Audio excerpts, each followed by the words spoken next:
le secrétaire général de l'OTAN, Mark Rutte, a effectué une visite à la base des forces d'autodéfense maritime du Japon le mardi 8 avril, montant à bord de la frégate FFM Mogami dans le cadre d'une visite de 3 jours à fort enjeu, visant à renforcer les partenariats stratégiques de l'OTAN dans la région Indo-Pacifique. À son arrivée à la base de Yokosuka, près de Tokyo, Rutte a été accueilli par des responsables japonais et des membres des forces d'autodéfense.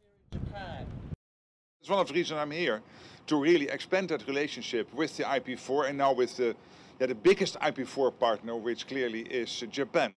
Il s'est ensuite adressé aux journalistes, soulignant l'importance de la coopération entre l'OTAN et le Japon, ainsi qu'avec les partenaires de l'Indo-Pacific 4, IP4, le Japon, la Corée du Sud, l'Australie et la Nouvelle-Zélande.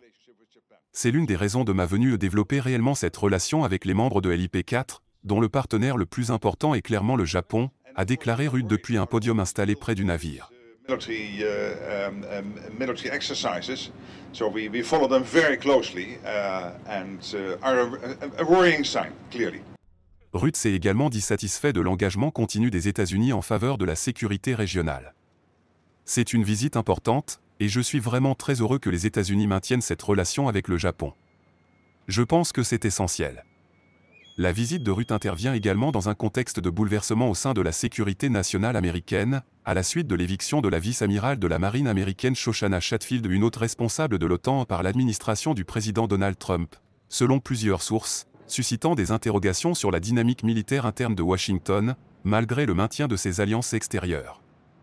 Cette visite souligne la tension croissante que l'OTAN porte à la région Indo-Pacifique, alors que les équilibres mondiaux évoluent et que les partenariats stratégiques gagnent en importance face à l'affirmation croissante de la Chine et aux menaces sécuritaires en mutation.